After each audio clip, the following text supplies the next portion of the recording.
Ladies and gentlemen, Pronogo is here to bring you some more Cos Monarchy casting. We are back to a Tribunal stage here, Tribunal number 5, the penultimate chance to qualify through a single elimination best-of-5 bracket directly into the main stages of our $1,000+ tournament here. I'm looking forward to seeing who will prevail. We're going to be starting off in the quarterfinals, and so let's take a look at our bracket. 8 Cosmonarchs have taken up this cup and decided to make a run for it. So we have some Escozi gamers, we have one Terran gamer, we have a couple like 1.5 Protoss gamers, and then we got Zerg gamers, and that's basically the story here. I say 1.5. ArbuzBudesh is our random player, but it's selective random. If you guys watched our recent weekend wage, you'll know he's been playing as both Protoss and Zerg, 50-50 chance. His first matchup against Grass Eater in that quarterfinal number 1, which is where we will be starting here. Then we've got our second quarterfinal, a rematch of an opening match that we had in the previous Tribunal. Hanmano was beaten by the Escozi Menace. I am the Weed of God. Can he be the best Escozi on the server? That is the question.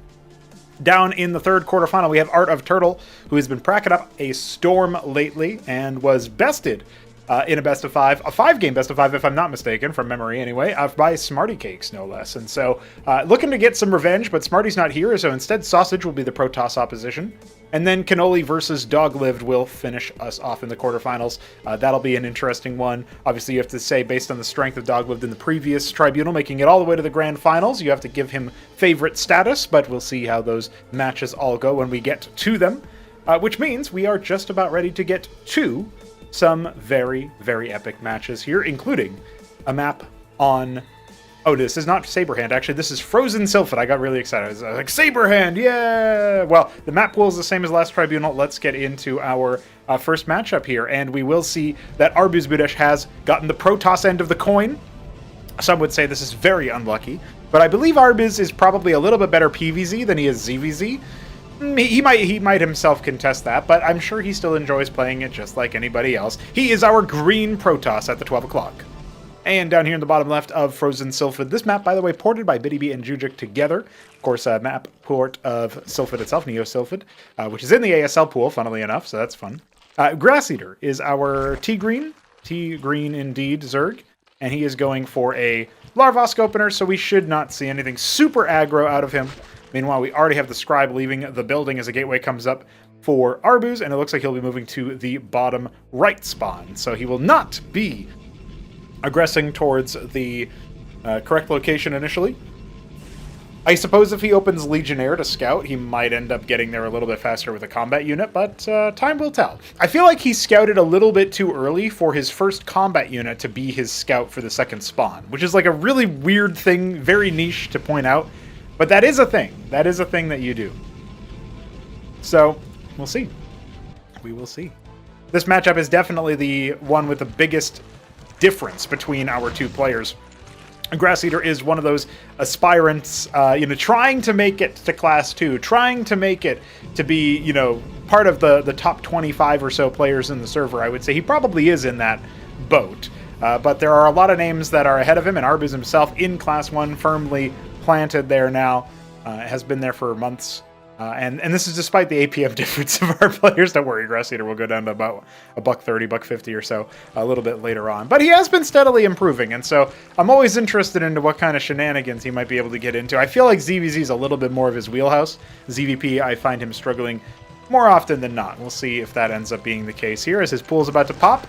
And he's just about ready to throw down that secondary Larvosk and immediately sends a bunch of eggs right in front of Arbuz. Now, if you're a Zerg player, like Arbuz sometimes is, you look at that and you think, okay, you couldn't have all Quas. That has to be a bunch of Zeths. And so he immediately throws down the Warden, and he has gone for the Legionnaire, rather the Ecclesiast first. I was going to say he has not gone for the Legionnaire, and instead he's going for the Ecclesiast Zealot. So the significance of that is you aren't going to see a super aggro Protoss force until a little bit later on. The Legionnaire is obviously a little bit more mobile, but way less defensive. And the Zethacor is chasing him all the way to the correct location. So this is a case where maybe the mind games could have helped out, because of course Grass Eater had not scouted out beforehand, and it's going to make his initial presence known.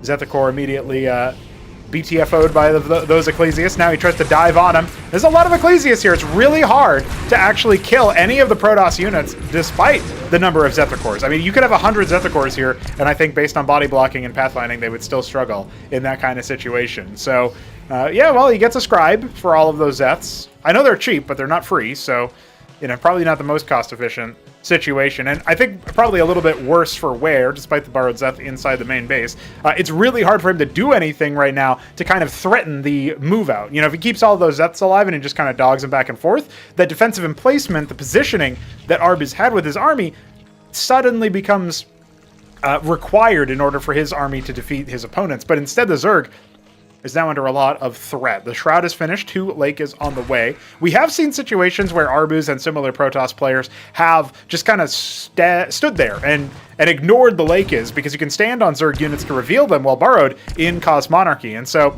you know, it's just one of those things that makes you think, okay, wait a second. Maybe this isn't the best strategy. Maybe just getting a couple Lakes isn't going to finish the job for me. We do have the Protoss units trying to retreat. There is, by the way, a little anchor over here that you can garrison if you want. Neutral garrisons can be entered by all units, and so not likely to matter right now, but pretty cool. Now, the Nexus is going to be just right-clicked on here, and the Ecclesiasts cannot restore its shields either, so this does feel like this will need to be canceled, but maybe just barely not. It's really close! But it looks like not quite, and so maybe if he had like moved away from those Zealots to force some stutters, he might have been able to do it. That or had more Zeths to begin with. Not entirely sure, but nonetheless, he's got Lakes. He's got 3 Lakes to his name, that's it. Maybe a pair of Quas somewhere. Yeah, those are his combat units right now. Hatch goes down. We've got Grand Library coming up inside the main base. 2 of them, in fact. Wouldn't be surprised to see just a Storm walk all the way over. And obviously, Matrix for defense makes a lot of sense. So it looks like Grass Eater wants to continue applying pressure. Remember, he hasn't really killed any combat units. I think he killed 1 Ecclesiast so far, maybe a couple other units here and there, but not really a whole lot. And once these matrices come online, yes, I call them matrices and not matrices. I am doing that deliberately. We do obviously have the Lake is for spines, but yeah, this is a situation where Arbuz just kind of walks right on top of them. Zealots do a lot of damage, so they immediately cleave through one of the Lake is. Reinforcements come up in the form of another, and so feels like, okay, he's hemorrhaging a couple of, you know, unfortunate low HP Zealots here and there, but overall he's totally fine. He shouldn't really feel too threatened by this. He will throw down the embassy for detection. What gets threatening is when the Lake is count gets much higher, and you can't just step right on top of him. So he's going to need to go ahead and put a burrow down. But he is losing a lot of quads, and they are the chaff here. Whenever they attack, they move a little bit faster for a short period of time, so it lets them micro-kite a little bit better in the middle of combat. Larvosk number 3, I believe, is on the way. Looks like it, as well as the Hydra then. Get a little bit of that anti-armor. And it's just kind of like a sort of a Zerg take on a Phalanx, a siege tank sort of creep forward in TVP. But you see the Protoss doing similar things, just kind of forcing those burrows and then playing positionally around them. This does feel like it's getting to the point where it's a little bit too hard for the Zerg army to hold. And so Grass Eater unburrows very quickly. I gotta admit, I was expecting him to maybe lose a few there, just like overconfidently stick around. So have to say hats off to him there. He is obtaining a little bit of value by keeping the expensive units alive. The Quas can be replaced en masse, if that's even something he wants to do. And they are starting to get phased out by Hydras anyway at this stage of the game. We got a circuit coming up here as well. 7-minute timer here as Arbuz is going to try to push forward, the first of the circuits finishing, and now he's going to get right on top of those Lakes and try to slice and dice. Now, the Lakes themselves aren't focusing their fire on any one thing, and that feels like it was absolutely incumbent upon Grass Eater to make happen, because he needed to clear either all of the Ecclesiasts or the Zealots. He needed to pick one. And, sorry, I was lagging. Jeez. Shucks, I'm lagging. Well, either way, GG is called, and yeah, at that point it was just a little bit too much. Had Arbuz delayed even 30 seconds, even less than that maybe, a couple of units would have come out, the static defense would have been up, and I think that's just a result of Grass Eater very commonly, in this situation where he keeps pushing up on the aggression, but he doesn't manage his enemy's army size, and they eventually feel confident enough to move across the map. Very slim margins in some ways, but Arbuz recognized it and pounced. So good work there. That's game number 1 for our favorite. Let's go on to map 2. Gentlemen and ladies, we have game 2 between ArbuzBudesh, our maroon Protoss in the bottom right, and Grass Eater, T-Green Zerg once again in the top left. Hope you guys are having a grand time looking at this series because I felt like there was a lot of interesting things to break down about that last game. I do think Grass Eater has improved, and you can kind of see the sort of knife's edge sort of play that he's doing.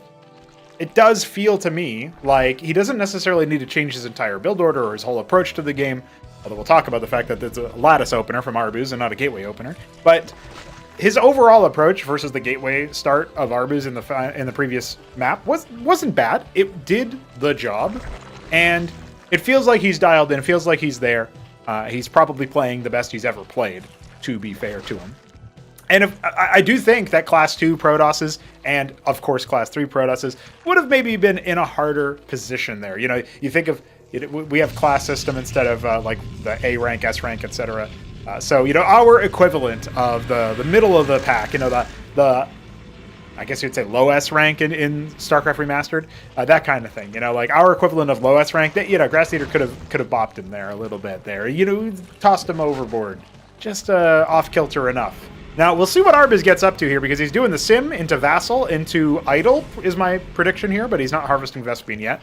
Looks like he just started up, so we are going to have to wait and see whether or not he goes for any Vespene required for that Idol. Looks like he has not yet, and we are still waiting to see what Grass Eater's first option is going to be. This can punish Zergs that are going to open a heavy Zeth push because then they have no defense versus the Vassal.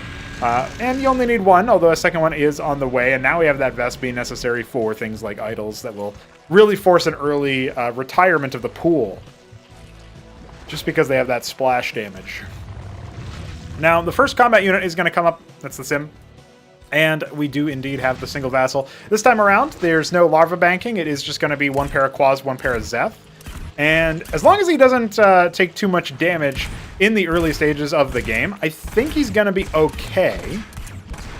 Obviously, the Sims can be microed. Pretty good burrow micro on that first unit there, but unfortunately, it does not end up going very well. Now, the Quas have to target the Vassal, and then they have to, you know, link up with the Zeths to deal with the Sim, because once it takes hull damage, it starts to split.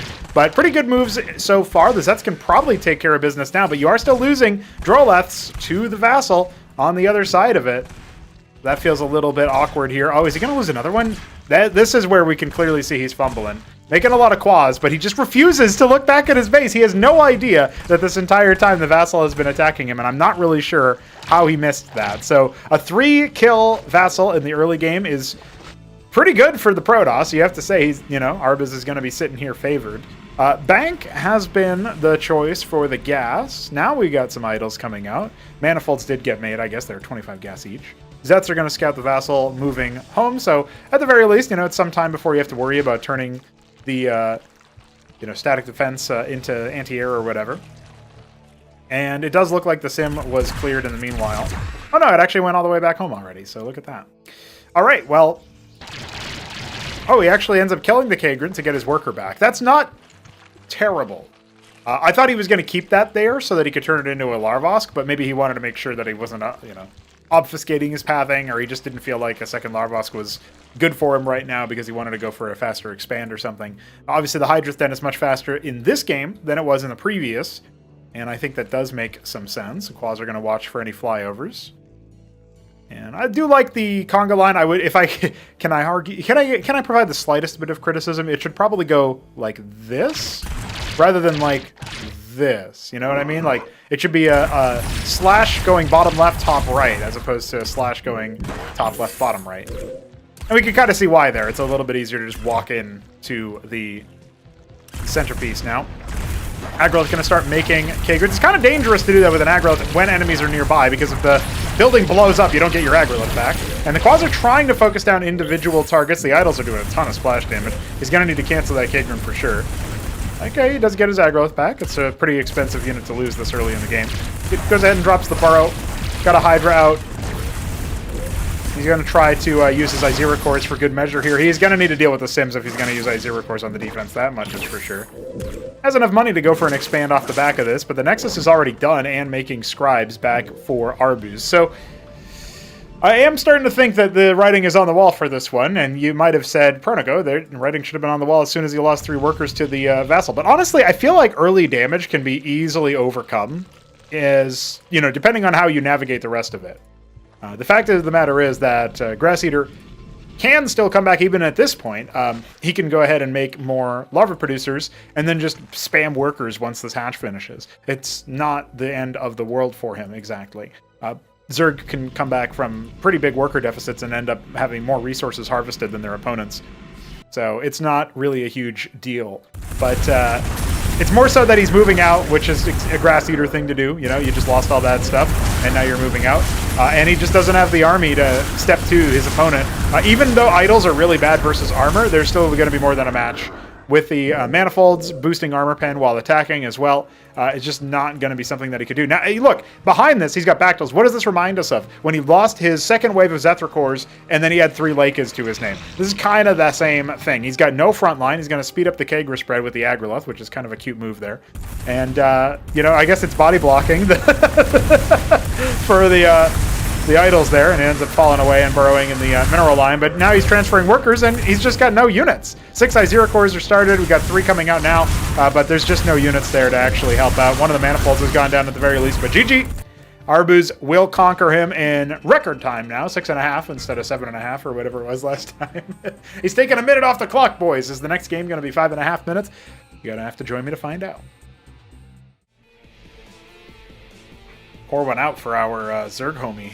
Got AOT in the chat trying to say, dude, you got a great hold. And, you know, I kind of agree. The match wasn't the end of the world, you know what I mean? But just could have been a little bit of a better choice to maybe not move out there. So that's my take anyway.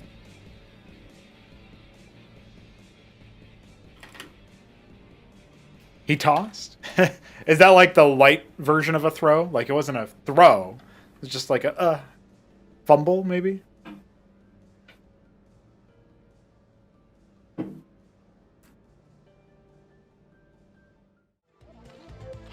It is time for Game 3 between ArbuzBudesh, our Quarterfinal, Zerg in the top right, and Grass Eater in the bottom left.